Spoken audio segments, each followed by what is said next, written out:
Sun television channel subscribers எல்லாருக்கும் வணக்கம். Welcome to my son television channel. மக்களே, நம்ம சூப்பர் ஸ்டார் தலாவோட விடாமுயற்சி படம் வேர்ல்டு வைடு பாக்ஸ் ஆஃபீஸில் சூப்பர் சக்ஸஸ் ஆகிட்டுது. வாங்க நம்ம நிகழ்ச்சியில் போகலாம். நிகழ்ச்சிகளில் போயிட்டு நம்ம சப்ஸ்கிரைபர்ஸ், நம்ம வியூவர்ஸ் படத்தை பார்த்து ஆடியன்ஸோட ரியாக்ஷன் பார்க்கலாம், ரிவ்யூ பார்க்கலாம்.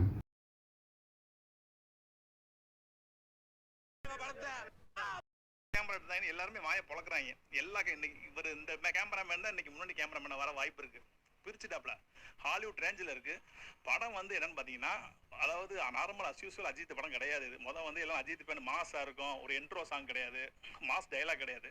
ஒரு கேரக்டர் ஒரு ஹஸ்பண்டா என்ன பண்ணணுமோ அதை பண்ணியிருக்காரு. கிளைமேக்ஸ் வரைக்குமே எப்படா கேமரா எடுத்தாங்கன்னு எல்லாருமே வாய பொளக்குறாங்க. இவர் இந்த கேமராமேன் தான் இன்னைக்கு முன்னாடி கேமராமேன் வர வாய்ப்பு இருக்கு. பிரிச்சுட்டாப்ல ஹாலிவுட் ரேஞ்சில் இருக்கு படம். என்னன்னு பாத்தீங்கன்னா, அதாவது நார்மல் அஸ்யூஸ்வல் அஜித் படம் கிடையாது. இது எல்லாம் அஜித் பேன் மாஸா இருக்கும். ஒரு இன்ட்ரோ சாங் கிடையாது, மாஸ் டைலாக் கிடையாது. ஒரு கேரக்டர் ஒரு ஹஸ்பண்டா என்ன பண்ணணுமோ அதை பண்ணியிருக்காரு. கிளைமேக்ஸ் வரைக்கும்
நம்ம மலையாள படங்கள் பார்த்திருக்கோம். ஃபார் எக்ஸாம்பிள் சூக்ஷ்மதர்ஷினி படம் பாத்தீங்களா? உங்களுக்கே அந்த படம் எல்லாம் ரொம்ப பிடிச்சிருக்குது. இப்ப தமிழ் சினிமால நிறைய படங்கள் வருது. ஃபர்ஸ்ட் ஹாஃப் போனதுக்கு அப்புறம் தான் செகண்ட் ஹாஃப்ல ஸ்டோரியே இருக்குது, நம்ம எல்லாருக்கும் தெரியுது. ஃபர்ஸ்ட் ஹாஃப் ஸ்லோவா போனா என்ன விஷயம், உங்களுக்கு என்ன பிரச்சனை எனக்கும் தெரியல. மலையாள சினிமால ஒரு படம் வருது, போகி வில்லான்னு ஒரு படம் வந்துச்சு, சூக்ஷ்மதர்ஷினின்னு ஒரு படம் வந்துச்சு, ஐடென்டிட்டின்னு சொல்லிட்டு ஒரு படம் வந்துச்சு. இந்த மாதிரி படங்கள் நிறைய வரும்போது அந்த படங்களை நம்ம எல்லாரும் விரும்பி பாக்குறோம். நானும் விரும்பி பாக்குறேன் அந்த படத்துல. முக்கியமா சூக்ஷ்மதர்ஷினின்னு ஒரு படம் பசில் ஜோசப் பயங்கரமா பண்ணியிருக்காரு. பசில் ஜோசப் எப்படி நடிச்சிருக்காரோ, தமிழ் சினிமால எஸ் ஜே சூர்யா மாதிரி ஒரு ஆர்டிஸ்ட இன்னைக்கு நம்ம எல்லாரும் தூக்கி கொண்டாடுறோம். ஏன் இன்னைக்கு நம்ம தூக்கி கொண்டாடுறோம்? அப்பவுமே அவர் அந்த மாதிரி தான் நடிச்சாரு. பசில் ஜோசப் இப்ப எப்படி நடிக்கிறாரோ அந்த மாதிரி தான் அப்போ அவர் நடிச்சாரு. படத்துல லேக்லாம் எதுவுமே இல்ல ப்ரோ. படத்துக்கு தேவையான ஸ்டோரி, தேவையான ஸ்கிரீன் பிளேவை கொண்டு போயிருக்காங்க. அதுதான் படம் லேக்லாம் இல்ல. ஒரு எப்படி சொல்றது, ஒரு படத்தை ஃபுல் அண்ட் ஃபுல் சாட்டிஸ்ஃபைடா ஒரு படத்தை பார்க்கணும்னா இந்த படத்தை பாருங்க. படம் நல்லா இல்ல, படம் இந்த இடத்துல ஸ்லோவா இருக்கு, இந்த இடத்துல பிளாட்டா இருக்கு நிறைய பேர் சொல்லுவாங்க. படத்துக்கு அது தேவைதான். படம் அப்படி இருந்தாதான் அந்த படம் படமா இருக்கும். அண்ட் இன்னொரு பக்கம் அனியோட மியூசிக் பயங்கரமா பண்ணியிருக்காரு. நம்ம எடுத்த உடனே ஒரு 30 செகண்ட்ஸ்க்கு ஒரு டைட்டில் கார்டு ஒன்று வரும். அந்த டைட்டில் கார்டே அவர் படத்துல ஏதோ ஒரு விஷயம் இருக்குன்ற மாதிரி ஒரு பிஜிஎம் டைட்டில் கார்டுக்கே கொடுத்திருக்காரு. ஒன் மேன் பில்லரா டைட்டில் கார்டுல இருந்து கிளைமேக்ஸ் முடிகிற வரைக்கும் அனிருத் ஒரு பில்லரா இருக்காரு அந்த படத்துக்கு. படத்துல லேக்னு சொல்ல முடியாது ப்ரோ, அதுக்கு பேரு. நம்ம மலையாள படங்கள் பார்த்திருக்கோம். ஃபார் எக்ஸாம்பிள் சூக்ஷ்மதர்ஷினி படம் பாத்தீங்களா? உங்களுக்கே அந்த படம் எல்லாம் ரொம்ப பிடிச்சிருக்குது. இப்ப தமிழ் சினிமால நிறைய படங்கள் வருது. ஃபர்ஸ்ட் ஹாஃப் போனதுக்கு அப்புறம் தான் செகண்ட் ஹாஃப்ல ஸ்டோரியே இருக்குது, நம்ம எல்லாருக்கும் தெரியுது. ஃபர்ஸ்ட் ஹாஃப் ஸ்லோவா போனா என்ன விஷயம் உங்களுக்கு என்ன பிரச்சனை எனக்கும் தெரியல. மலையாள சினிமால ஒரு படம் வருது, போகி வில்லான்னு ஒரு படம் வந்துச்சு, சூக்ஷ்மதர்ஷினின்னு ஒரு படம் வந்துச்சு, ஐடென்டிட்டின்னு சொல்லிட்டு ஒரு படம் வந்துச்சு. இந்த மாதிரி படங்கள் நிறைய வரும்போது அந்த படங்களை நம்ம எல்லாரும் விரும்பி பாக்குறோம். நானும் விரும்பி பாக்குறேன் அந்த படத்துல. முக்கியமா சூக்ஷ்மதர்ஷினின்னு ஒரு படம் பசில் ஜோசப் பயங்கரமா பண்ணியிருக்காரு. பசில் ஜோசப் எப்படி நடிச்சிருக்காரோ தமிழ் சினிமால எஸ்.ஜே. சூர்யா மாதிரி ஒரு ஆர்டிஸ்ட இன்னைக்கு நம்ம எல்லாரும் தூக்கி கொண்டாடுறோம். ஏன் இன்னைக்கு நம்ம தூக்கி கொண்டாடுறோம்? அப்பவுமே அவர் அந்த மாதிரி தான் நடிச்சாரு. பசில் ஜோசப் இப்ப எப்படி நடிக்கிறாரோ அந்த மாதிரி தான் அப்போ அவர் நடிச்சாரு. படத்துல லேக்லாம் எதுவுமே இல்ல ப்ரோ. படத்துக்கு தேவையான ஸ்டோரி, தேவையான ஸ்கிரீன் பிளேவை கொண்டு போயிருக்காங்க. அதுதான் படம். படம் லேக்லாம் இல்ல. ஒரு எப்படி சொல்றது, ஒரு படத்தை வந்து ஃபுல் அண்ட் ஃபுல் சாட்டிஸ்ஃபைடா ஒரு படத்தை பார்க்கணும்னா இந்த படத்தை வந்து பாருங்க. ஓகே ஹாலிவுட்டே மிஞ்சிருச்சுங்க. நீங்க வேற கடவுளே அஜித்தே தான். சூப்பர். மாஸ் எலிமெண்ட் இல்லன்னு சொல்லிட்டாங்க. இருக்கா இல்லையா? அப்படி இல்ல, மாஸ் இருக்குதான். பட் ஆனா சும்மா எல்லாருமே தாவறது குதிக்கிறது அப்படி எதிர்பார்த்துட்டு இருப்பாங்க. ஹாலிவுட் ரேஞ்சுக்கு நல்ல ஸ்மூத்தா ரியாலிட்டியா மாஸா இருக்கு. அது சொல்லவே வேணா, வேற லெவல். ஆமா, ஓடிக்கிட்டே தான் இருக்கு. கடவுளே அஜித்தே ஓடிக்கிட்டே தான் இருக்கு.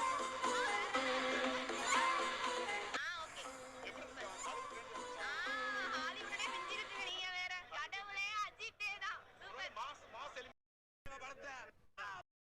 லெட்டர் போட்டார்ல, அத பத்தி நீங்க என்ன நினைக்கிறீங்க? அஜித் சார் லெட்டர் போட்டாரு, கடவுளே அஜித்தே அந்த மாதிரி கத்த கூடாதுன்னு. ப்ரோ ஒரு நிமிஷம் ப்ரோ இருங்க. அவர் சொல்றாருன்னா அவரோட சுயநலம் அவருக்கு புரிஞ்சது. சரிங்களா? உங்களை பத்தி உங்களை பெருமையா பேசினா நீங்க வேணாம்னு சொல்றீங்களா? அது அவர் பேசுறாரு. அதுக்காக அவர் பேசுறாருன்னு நான் பேச முடியாதுல்ல. அஜித்தும் விஜயும் ஒண்ணுதாங்க.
நம்ம சேனலில் விசிட் பண்ணதுக்கு, இந்த வீடியோ பார்த்ததுக்கு உங்கள் அன்பு எனக்கு தேவைப்படுத்துது.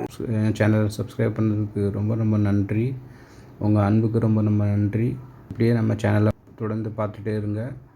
சேனல் சீக்கிரமாக ரொம்ப க்ரோ பண்ணுவாங்க. அதுக்காக சப்ஸ்கிரைபும் லைக்கும் ஷேர் பண்ணுங்கள். மீண்டும் மக்களே, சீக்கிரமாக அடுத்த வீடியோவில் நம்ம சந்திப்போம். அது வரைக்கும் உங்கள் உடம்பை பார்த்துக்கிடுங்க, உங்கள் குடும்பத்தை பார்த்துக்கிடுங்க. ரொம்ப ரொம்ப நன்றி. நன்றி, வணக்கம். Hi, Sun television channel subscribers எல்லாருக்கும் வணக்கம்.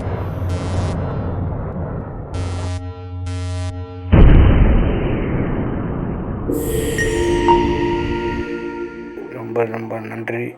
திருப்பி நம்ம அடுத்த வீடியோவில் சந்திக்கலாம். வணக்கம். தேங்க்யூ.